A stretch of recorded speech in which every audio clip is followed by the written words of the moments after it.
환영합니다. 축복합니다. 오늘 예배 참석하신 여러분들을 주님의 이름으로 환영하고 축복합니다.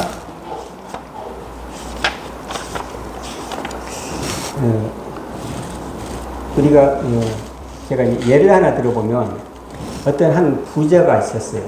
굉장히 돈이 많은 부자였는데 이 사람에게 자녀 둘이 있었습니다. 그런데 이 돈이 그 큰 사업체를 물려주기 위해서는 어떻게 되겠습니까? 그 자녀들을 훈련을 시켜야 됩니다. 근데 그 자녀들을 어떻게 훈련을 시키겠습니까? 물론 방법이 여러 가지가 있겠죠. 이런 방법 저런 방법이 있는데 이 부자는 그 큰 회사에 조그만 회사를 두 개를 따로 떼서 큰아들 하나 작은아들 하나 이렇게 두 개를 맡겨봤습니다. 그리고 이 회사를 니네 마음대로 한번 운영해봐라. 왜냐면 그렇게 운용을 해서 누가 잘한가를 봐야 되기 때문에 그러는 거죠. 그래서 큰아들도 사업체를 띄워주고 작은아들도 사업체를 띄워줬어요. 그랬더니 이 큰아들은 그 사업체가 자기한테 들어오니까 이건 이제 내 거야. 그리고 자기 마음대로 막 하기 시작합니다. 그런데 그 하는 방법이 결코 정의롭지도 않고 잘 하지도 못하고 자기가 그냥 있는 대로 쓰고 자기 마음대로 한마디로 망해먹기 시작합니다. 그런데 작은 아들은 어땠습니까? 이 사업을 아버지 뜻에 맞게 아버지가 뭘 원하는지를 정확하게 알고 잘 이끌어가고 있습니다. 그러면 결국 이 사업은 누구한테 돌아가겠습니까? 작은 아들한테 들어가면서 너무 자명한 일입니다. 우리가 이처럼 자유를 얻었다라는 것, 그리고 그 자유를 내 마음대로 할 수 있다라는 것. 예전에 유대교에서 예수 그리스도가 나오셨습니다. 그리고 난 뒤에 새로운 시대가 열렸다고 이야기를 하고 있어요. 그래서 옛날에는 율법이 지배를 했는데 이제는 뭡니까? 율법이 아니는 거예요. 이제 예수 그리스도의 지배 세대가 됐다는 거예요. 성령이 우리를 이끌어간다라고 간파를 하기 시작했습니다. 우리가 로마서 8장 1절부터 한번 보도록 하겠습니다. 바로 그 앞에 고린도전서 앞에 로마서 8장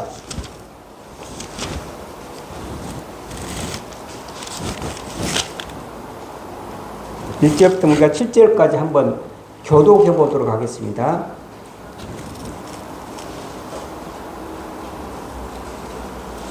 (8장 1절) 249페이지. 그러므로 이제 그리스도 예수 안에 있는 자에게는 결코 정죄함이 없나니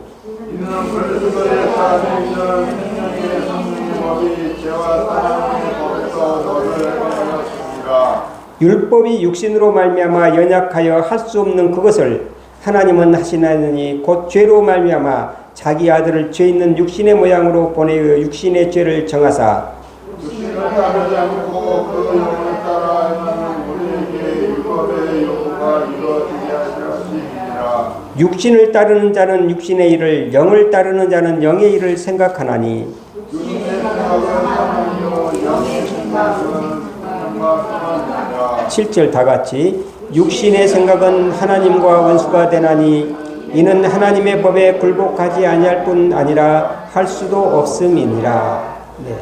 아멘. 이렇게 이야기를 했습니다. 즉 육신, 예전에 우리가 율법을 따르지 말고 이제 성령을 따라야 된다라는 시대를 열었습니다. 그리고 그것을 계속 이야기를 했습니다. 그래서 너희는 죄에서 해방되었다. 율법에서 해방이 되었다. 이렇게 선포를 하기 시작하니까 이 고린도 교회는 예전에는 율법의 얽매에서 살았습니다. 율법의 얽매에서 살다가 갑자기 해방이라는 소리, 그것에서 자유해라, 진리가 너희를 자유케 하리라, 이 말을 듣고 아 그렇지, 우리가 율법의 얽매에서는 안 된다, 여기서 탈피를 해야 되겠다. 그리고 어떻게 됩니까? 자기 마음대로 하기 시작합니다. 더더군다나 이것은 뭡니까? 육신은 약한 것, 일시적이고 악한 것, 영은 영원하고 참된 것, 선한 것, 이런 헬라 사상이 끼어들었어요. 우리도 예전에 그랬잖아요. 죽으면 우리 육체는 땅에 썩고 우리 영혼은 하늘나라로 간다. 이런 사상, 이게 이제 이원론이거든요. 이게 헬라 사상이에요. 그게 이것과 고린도가 약간 유대에서 이쪽에 헬라 쪽에 있어요.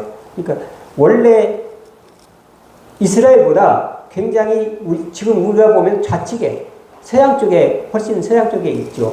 그래서 거기는 헬라 사상, 또 그때는 항상 그 소피아 사상이라고 해서 철학자들이 많이 나타나고 이런 시대였던 것이죠. 그래서 이 말이 들리자마자 이 사람들은 어떻게 생각했는가? 모든 것들이 내가 마음대로 해도 된다. 더더군다나 지금까지는 내가 율법에 얽매서 하지 못한 것을 해도 된다. 왜냐하면 우리는 자유인이고 우리는 모든 죄를 용서받았기 때문에 내 마음대로 살아도 된다. 이렇게 생각을 했던 것입니다. 더더군다나 그 고린도 교회는 어디에 있습니까? 항구 도시에 있어요. 그러면 여러분도 짐작할 수 있듯이 항구 도시는 원래 음란이 셉니다. 왜냐하면 뱃사람들이 6개월이고 1년이고 배만 있다가 들어와요. 근데 그 배는 여자들이 탈 수가 없어요. 지금도 아마 그 고기잡이 어선에는 여자들이 잘 안 타는 거죠. 그 이제 지금은 많이 달라졌지만 그때만 해도 그게 굉장히 여자를 태우면 위험하다라는 생각들이 팽배했던 시대입니다. 그래서 그 남자들이 6개월, 1년 동안 금욕 아닌 금욕을 하다가 들어오면 돈은 엄청나게 많이 벌고 그러면 뭘 하겠습니까? 자기의 욕구를 품은 그런 그 항구의 특성이 있었습니다. 또 거기에는 아프로디테 신전이 있었습니다. 이방인들이 섬기는 신인데 산 위에다가 신전을 세워놓고 그 신을 누구를 모십니까? 여자를 모시는 거예요. 풍요의 신이라고 해서 여자를 거의 신으로 했어요. 근데 이 여자들이 뭡니까? 돈 받고 몸을 파는 신이 그런 일을 하는 거예요. 그런 이방신이 그 고린도에 굉장히 팽배했던 그런 시대적인 배경이 있습니다. 그래서 이 고린도 교회도 마찬가지입니다. 그런 사상이 들어왔어요. 육체는 악하고 일시적이며 영은 영원하고 선한 것이다. 그래서 이런 로마서의 말씀을 듣고 또 앞으로 율법에서 해방이 되어 있고 너희들은 성령으로 이끌어지는 몸이다 라고 이야기를 하니까 몸의 행위는 우리 영혼과 상관이 없다 라는 생각을 하기 시작합니다. 우리 몸은 영혼과 상관이 없다. 왜? 우리 몸은 썩어서 없어지고 우리 영혼은 하늘나라로 가기 때문에 몸은 어떻게 해도 상관이 없다. 이런 생각들이 들어오기 시작을 했습니다. 기독교 사상은 그렇지 않습니다. 영과 육과 몸이 하나라는 거예요. 그런데 이것이 분리되어 있을 경우 이것을 이원론이라고 하고 이런 사상이 나중에 영지주의가 됩니다. 그래서 몸의 행위는 영혼과 상관이 없다라는 것을 넘어서서 음행도 상관이 없다. 왜냐하면 우리가 음행을 해도 우리는 어차피 천국 가게 돼 있고 또 우리 몸은 다 썩어 없어질 것이기 때문에 아무런 문제가 없다. 이런 생각도 하기 시작했습니다. 그 시대적인 상황과 그런 어떤 흐름 가운데서 사람들은 자연스럽게 이런 생각을 해버리게 되는 거예요. 그래서 모든 율법으로 벗어난다. 그리고 그런 어떤 자기들의 잘못, 우리가 5장 1절에서 보듯이 고린도께서 어떤 일이 있었습니까? 자기 아버지의 아내를 취하는 일이 벌어졌습니다. 그래서 그런 모든 자기들의 음행을 하고 싶은 그런 욕구를 합리화시키기 시작하는 거예요. 사도 바울이 그렇게 말하지 않았느냐? 네가 그렇게 말하지 않았느냐? 죄에서 율법에서 해방이 됐다고 하지 않았느냐? 그러니까 그 율법에 우리가 얽매일 필요가 없다. 이렇게 이야기를 하기 시작합니다. 그래서 우리가 다시 고린도전서 12장으로 6장 12절로 넘어가겠습니다. 고린도전서 6장 12절. 모든 것이 내게 가나 다 유익한 것이 아니다. 이렇게 이야기를 하기 시작합니다. 너희가 자유라고 해서 모든 것들이 가해. 모든 것을 할 수 있어. 그런데 할 수 있는 그 모든 것들이 다 너희에게 유익한 건 아니야. 또 모든 것이 너희들은 다 할 수 있어. 그런데 무엇이든지 얽매이지 아니한다 라고 이야기를 하고 있습니다. 먼저 모든 것이 너희에게 가하다. 즉 모든 것을 할 수 있다는 거죠. 자유라는 거예요. 자유. 그런데 교회에서 말하는, 성경에서 말하는 자유란 무엇인가?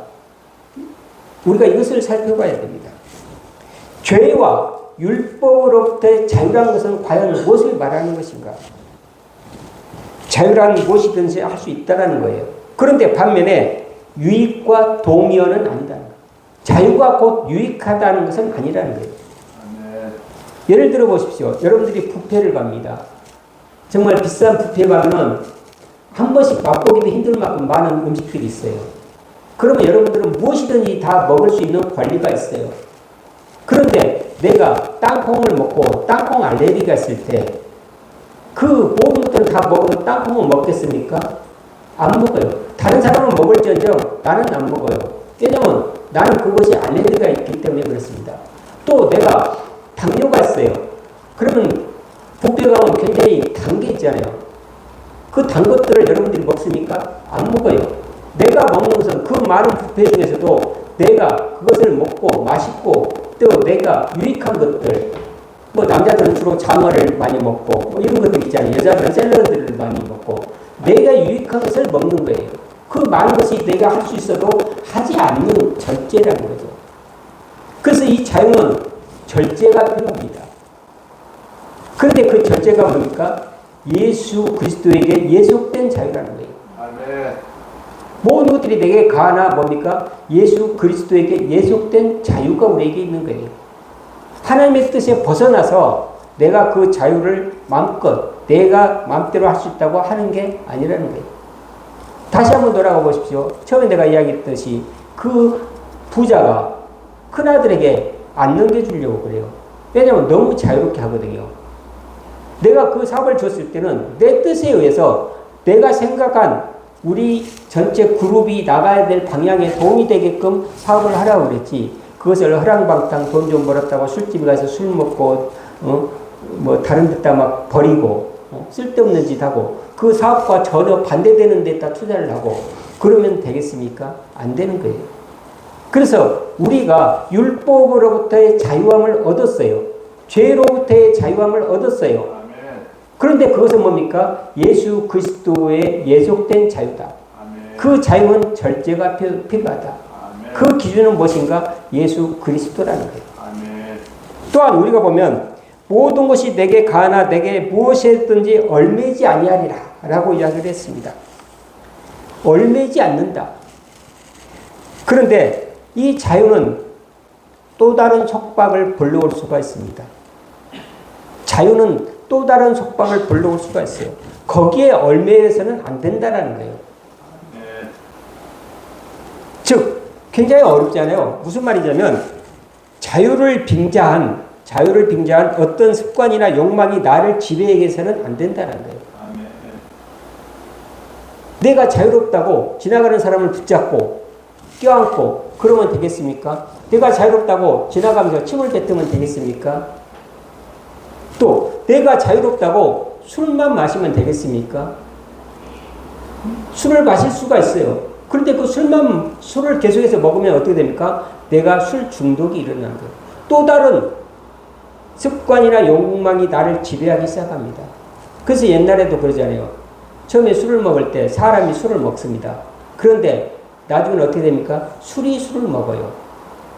그 다음에 그 단계를 지나가면 어떻게 됩니까? 술이 나를 먹는 거예요. 그건 뭡니까? 중독이 되었다는 거예요. 한 번 술이 나를 먹기 시작하면 어떻게 됩니까? 내가 저항할 수가 없는 거예요. 술이 나를 지배하는 거예요. 내가 어떤 핑계를 대서라도 술을 꼭 먹는 핑계를 대요. 화가 나서 뭐가 일이 안 돼서 그래서 술을 찾는 거예요. 그 사람은 그래서 술을 찾는 게 아니라 술을 찾기 위해서 그 핑계를 대는 거예요. 중독이라는 게 그렇게 무섭습니다. 처음에는 내가 그것을 지배할 수 있을 거라고 생각을 해요. 그래서 내가 자유롭게 탐합니다. 그런데 어떻게 됩니까? 그것이 나중에 나를 지배하는 거예요.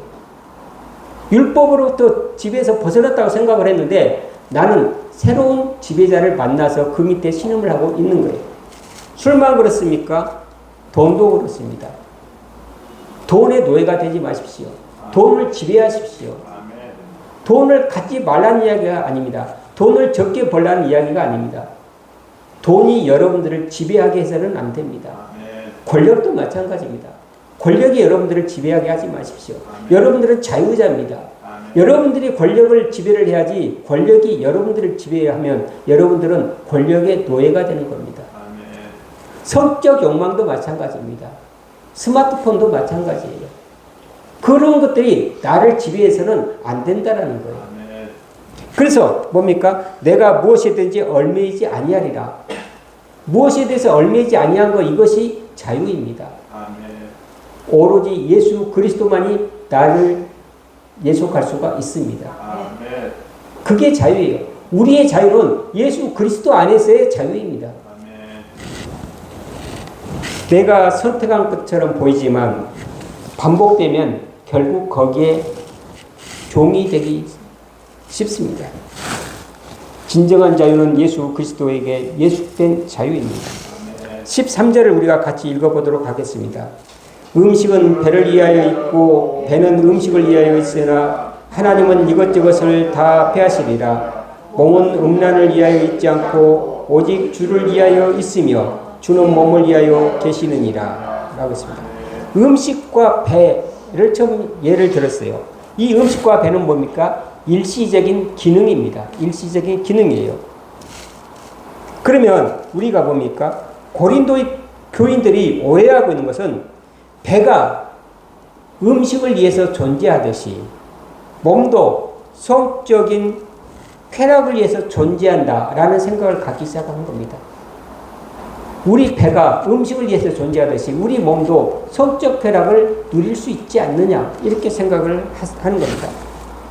하나님의 나라에서는 당연히 음식과 배, 즉 육체적인 기능은 장차 없어집니다. 그런데 우리 몸은 어떻게 됩니까? 부활에 참여할 몸이라는 거예요. 14절을 우리 다 같이 한번 다시 보도록 하겠습니다. 하나님이 주를 다시 살리셨고 또한 그의 권능으로 우리를 다시 살리시리라. 부활을 이야기를 하는 거예요. 부활을 할 때 어떻게 됩니까? 우리 몸이 같이 부활을 합니다. 그러면 여러분들이 그러잖아요. 장사 지낸 걸 받고 화장을 했고 우리 몸이 없어졌는데 어떻게 우리 몸이 다시 부활한다는 건가? 신령한 몸으로 부활한다고 성경에서는 이야기를 하고 있습니다. 우리의 옛 몸은 없어질지언정 신령한 몸으로 우리가 다시 부활에 참여하는 겁니다.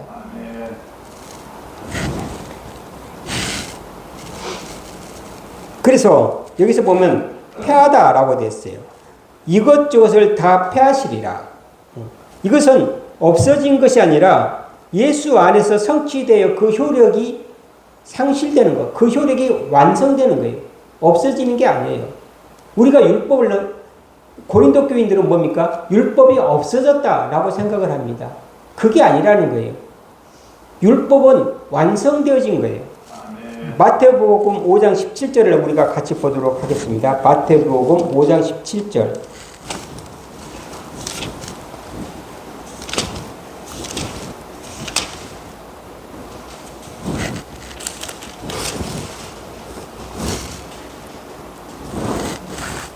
(6페이지) 신약성경 6페이지.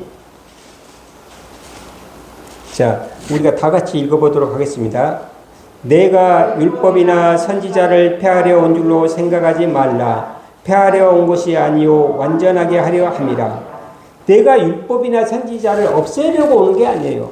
그것들을 뭡니까? 완전하게 한다는 거예요. 성취되게 한다는 거예요. 그런데 고린도 교인들은 그 율법이 폐해졌기 때문에, 율법은 뭡니까? 간음하지 마라, 음행하지 말라, 이런 말이 계속 많거든요. 그게 없어졌으니까 내가 자유로우니까 내가 이제는 쾌락을 추구해도 된다, 이렇게 생각하는 게 틀렸다라는 거예요. 그것은 우리는 율법이 폐한 게 아닙니다. 없어진 게 아니에요. 그것은 완성된 것입니다. 모든 것들이 완성된 거예요. 15절, 우리가 15절부터 보면 음행을 저지르지 말라라는 이야기가 주된 이야기입니다. 제가 이 음행에 대해서 그리스도인들이 가져야 될 성관념, 성적 관념을 어떨 것인가, 이것에 대해서 이번에 설교 주제를 잡을까 하다가 사실 우리 그 전문가는 우리 이춘 박사님이 전문가십니다. 석사, 박사, 학위가 전부 다 외도에 대해서 썼어요. 그러니까 여러분들 주위에 외도한 사람들 상담하면은 정확하게 찍어줍니다. 그걸 연구해서 박사가 됐거든요. 그래서 아마 우리가 언젠가 그리스도인들이 가져야 될 성 개념, 어떻게 우리는 성을 바라봐야 될 것인가에 대해서 한번 언젠가 틈이 나면 강의를 해주시고 설교를 해주시리라 믿습니다. 아멘 해도 되겠습니까? 네. 이 성이라는 게 그렇습니다. 우리한테 항상 가까이 있는 거예요. 그런데 또 우리가 금기시하고 있는 거예요. 그래서 이게 굉장히 묘한 존재인 것입니다. 거론하기도 어렵고 거론하지 않기도 어렵고, 그런데 우리는 정확하게 그리스도 예수 안에서 우리는 어떻게 성 문제를 처리해야 될 것인가를 알아야 될 필요는 있습니다. 오늘은 그런 게 아니고 연합의 문제를 이야기하고자 합니다. 연합의 문제입니다. 관계는 뭡니까? 연합이잖아요. 연합이에요. 우리가 성경을 여러분들이 읽어보면 간음이라는 말이 나오고 음행이라는 말이 나옵니다. 그럼 이 두 가지가 똑같은가? 같으면서도 다릅니다. 간음은 결혼한 사람이 배우자가 아닌 다른 사람과의 관계를 갖는 것을 간음이라고 합니다. 근데 음행이라는 것은 부도덕한 행위, 하나님의 뜻에 어긋나는 관계를 이야기를 하고 있습니다. 이 고린도 교회는 아까도 이야기했듯이 굉장히 음행한 도시였습니다. 하나님의 뜻과 어긋난 그런 관계를 갖는 그런 굉장히 문란한 도시였어요. 아까 말했던 것처럼 아프로디테 신전이 있었죠. 항구 도시가 있었습니다. 그래서 여러 가지 동성애랄지 또는 여러 가지, 그것도 이제 굉장히 종류가 많이 있는데 그런 것들이 서슴지 않고 행해졌던 것입니다. 그런데 문제는 뭡니까? 여기서 연합의 문제예요. 아프로디테 신전에 그 여신들하고 연합을 한다라는 거예요. 그러지 말라는 이야기죠. 즉, 그 사람들과 연합을 했을 경우에 뭡니까? 우리 몸이 그 사람과 연합이 된다라는 거예요. 지금 그걸 이야기를 하고 있는 거예요. 우리는 예수 그리스도와 연합하는 몸입니다. 예수 그리스도와 더불어서 우리가 부활에 참여할 성스러운 몸이고, 우리 몸은 성령이 들어와 거하시는 성전이 있는 거예요. 그런데 이게 뭡니까? 예수 그리스도, 성령이 우리 가운데 들어오셔야 되는데 우리가 다른 사람을 받아들인다. 그럼 어떻게 됩니까? 우리 몸이 어떻게 되겠습니까? 그것에 속해버리는 거예요. 결국 이것은 뭡니까? 단순하게 우리의 음행 문제를 떠나서 우리의 정체성 문제이고 우리가 누구에게 속해 있는가, 그 문제인 거예요. 연합의 문제예요. 여러분은 누구와 연합이 되어 있습니까? 당연히 하나님과 연합이 됐어야 됩니다. 특히 연합 가운데서도 성적인 연합은 가장 강력한 연합 중에 하나입니다. 예전에 제가 이야기했듯이 인간에게는 분리를 두 번 겪었습니다. 첫 번째는 뭡니까? 하나님과 연합되어 있는 에덴 동산에서 우리가 쫓겨났어요. 선악과를 따먹고 우리가 에덴 동산에서 쫓겨나면서 하나님과의 연합이 깨어졌습니다. 또 한 번에 우리는 어디서 연합이 깨어졌습니까? 엄마 뱃속에 있다가 우리가 탄생하면서, 출생하면서 연합이 깨집니다. 우리가 엄마 뱃속에 있을 때 어떻게 됩니까? 엄마와 연합되어 있어요. 모든 것들을 엄마와 같이 공유를 하고 있죠. 내가 별도로 먹습니까? 그렇지 않아요. 엄마의 피와 살을, 그 모든 에너지, 또 모든 것들을 엄마 뱃속에서 직접 내가 흡수를 하고 엄마와 딱 붙어 있잖아요.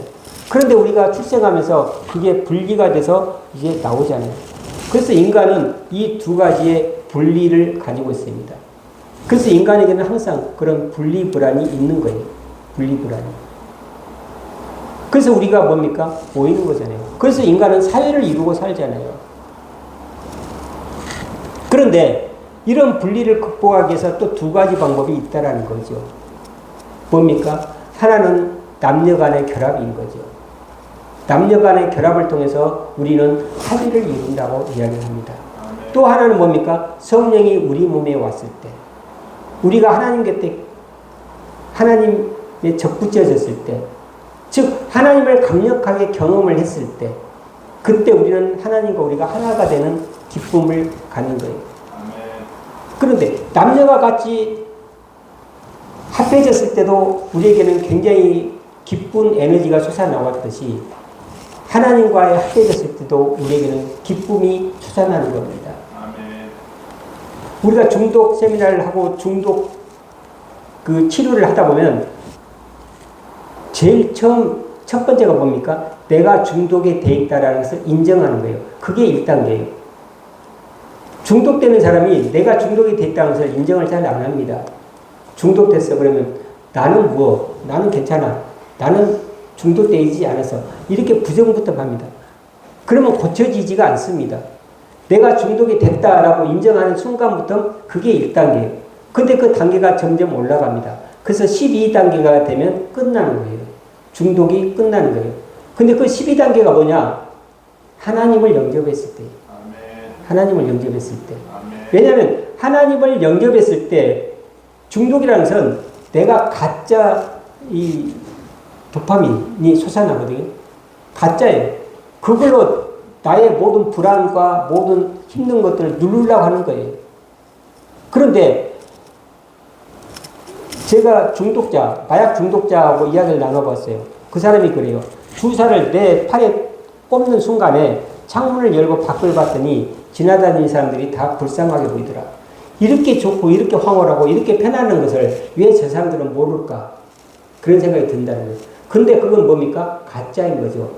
그래서 잠깐은 그 황홀경이 있어도 그것이 약효가 떨어졌을 때는 더 큰 고통을 느끼기 시작하는 겁니다. 그런데 뭡니까? 하나님과 연합이 됐을 때 그때는 이 중독에서 주는 그 마약이 주는 그 모든 황홀함을 뛰어넘는다라는 거죠. 하나님을 경험하게 되면 우리에게 말할 수 없는 그 기쁨이 지속된다라는 거예요. 그래서 12단계는 하나님을 영접하는 거예요. 하나님과 만나는 거예요. 그러면 중독이 끝난다라는 거예요. 이처럼 우리가 연합한다라는 거 그렇게 강력한 거예요. 그렇잖아요. 여러분들 결혼을 했습니다. 정말 어떻게 결혼을 처음 시작했는지 모르겠지만 결혼을 했어요. 그런데 어떻게 됩니까? 우연히 만나거나 몇 달 만났거나 1년 만난 사람하고 결혼이라는 걸 딱 하고 났더니 어떻게 됩니까? 평생을 연합을 해야 하잖아요. 싫어도 좋아도 떨어질 수 없잖아요. 그처럼 결혼이라는 거, 연합이라는 것은 특히 남녀간의 연합이라는 것은 그렇게 강력한 겁니다. 그런 연합을 우리는 하나님하고 해야 되는 거예요. 아프로디테 신전에 그 여신들하고 해서는 안 된다라는 거예요. 거기에 연합하지 말라는 거예요. 하나님께 연합하라는 거예요. 그걸 여기서는 음행으로 표시를 하고 있습니다. 여기서 음행은 두 가지 뜻이 있어요.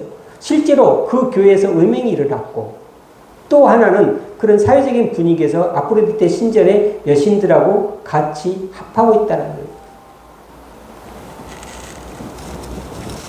우리가 19절부터 20절까지를 한번 읽어보도록 하겠습니다. 너희 몸은 너희가 하나님께로부터 받은 바 너희 가운데 계신 성령의 전인 줄을 알지 못하느냐. 너희는 너희 자신의 것이 아니라 값으로 산 것이 되었은즉 그런즉 너희 몸으로 하나님께 영광을 돌리라. 우리의 정체성을 다시 한번 우리가 살펴봐야 됩니다. 우리의 정체성은 뭡니까? 우리는 하나님과 연합된 사람들입니다. 나의 몸은 주의 것이라는 거예요. 이 당시에는 노예제도가 있었던 겁니다. 노예는 뭡니까? 돈 주고 내가 사면 내가 죽으라고 하면 죽어야 되는 거예요. 내 뜻대로 움직여지는 게 노예인 거예요. 그런데 어떻게 됐습니까? 여기서 보면 값으로 산 것이 되었은즉 이라고 했습니다. 하나님이 예수님이 보혈의 피로 우리를 그 보혈의 피로 값으로 치르고 우리를 사신 바 됐다는 거예요. 우리 몸은 우리 마음대로 할 수가 없다는 거예요. 어떤 다른 중독으로부터 또 다른 신으로부터 우리 몸을 내어줄 수 없다는 거예요. 왜냐하면 우리의 주인은 하나님이기 때문에 그렇습니다. 그래서 하나님이 우리 몸을 사용할 수 있도록 내어드려야 되는 거예요. 그렇게 되면 어떻게 됩니까? 모든 것이 가나되게 유익한 것이 아니다. 내가 자유롭다고 해서 모든 것이 가한다고 내 몸을 내 마음대로 굴리면 안 된다는 거예요. 그래서 우리는 뭡니까? 건강에도 힘을 써야 됩니다. 건강해야 돼요. 내 몸을 잘 가꿔야 됩니다. 내 영혼만 맑아진다고 기도만 하고 그러다가 금식 같은 걸 함부로 하고 그래서 내 몸이 상한 거 하나님이 좋아하실까요? 하나님은 한쪽으로 치우치는 것을 싫어하세요. 우리 몸과 생각과 우리의 영이 건강해지기를 바라는 거예요. 어느 한 가지에만 특히 우리가 이제 믿음이 좋다라고 하는 사람들이 영적으로만 너무 치우치는 경향이 있습니다. 그래서 내 몸과 내 생각은 어떻게 되든 필요가 없어요. 그건 굉장히 위험한 일이에요. 내 몸과 내 생각과 내 영혼이 건강해야 되는 거예요. 하나님이 원하시는 건 그거예요. 그래서 우리는 내 몸을 잘 가꿔야 되는 거예요. 가정에서도 생각을 해보십시오. 여러분들 자녀를 생각해 보십시오. 자녀가 엄마 아빠 좋아한다고 맨날 사랑해요 그리고 하는데 몸을 가꾸지 못해서 아프면 어떻게 됐습니까? 힘들잖아요. 부모가 힘들어요. 부모는 자녀가 행복해야 부모가 행복한 거예요. 자녀가 나한테 돈을 많이 갖다 주고 물론 좋죠. 저도 자녀들이 돈을 많이 주면 좋아요. 그런데 그 돈을 많이 갖다 준 자녀가 맨날 부부싸움하고 도망가고 맞고 서로 다 그러면은 부모 마음이 편합니까? 편하지 않아요. 또 자녀가 아프면 마음이 편합니까? 그렇지 않아요. 하나님이 우리를 바라보시는 것도 그래요. 우리가 몸이 아프고 우리 생각이 비뚤어져 있고 그러면서 기도만 하고 있고 그걸 좋아할까요? 그렇지 않아요. 그래서 우리 몸은 하나님의 전인 거예요. 여러분들이 우리 교회를 너무 깨끗하게 닦고 가꾸고 치우고 그러지 않습니까? 왜 그렇습니까? 하나님의 전이기 때문에 그런 거예요. 우리 몸이 하나님의 전이라는 거예요. 따라서 우리는 우리 몸을 가꾸고 우리 생각을 가꿔야 될 필요가 있는 것입니다. 즉 우리를 거룩하게 해야 된다는 거예요. 사랑하는 성도 여러분, 전에는 우리가 죄의 노예였습니다. 그런데 지금은 예수님의 보혈의 피로 우리 죄를 씻기시고 우리는 하나님의 자녀가 되었습니다. 모든 율법에서 자유로워졌습니다. 그러나 그 모든 할 수 있는 그 자유가 우리에게 다 유익하지는 않습니다. 또한 모든 것을 할 수 있다라는 그것에 우리가 얽매여서 거기에 종이 될 확률도 굉장히 높아지고 있습니다. 그래서 우리는 절제가 필요합니다. 새로운 우리 욕망의 노예가 되지 마시기를 바랍니다. 돈, 권력, 술, 마약, 스마트폰, 성적 욕망, 우리가 모두 할 수 있는 자유가 있지만 이것이 우리의 우상이 되어서는 안 됩니다. 우리는 하나님께 속했고 우리는 하나님의 전이기 때문에 그렇습니다. 그래서 우리는 세상과 구별이 있어야 됩니다. 세상은 다 그것을 쫓는다 하더라도 우리는 그것을 절제를 해야 됩니다. 모든 것이 다 가나 모든 것은 예수 안에서 절제를 필요로 합니다. 돈, 권력, 성적 욕망, 술, 도박, 스마트폰 등등 우리 몸은 우리의 것이 아니라 하나님과 연합되어 있기 때문에 그렇습니다. 이제 우리 몸이 하나님께 영광이 돌리는 귀한 지체가 되기를 주님의 이름으로 축원합니다. 기도하겠습니다.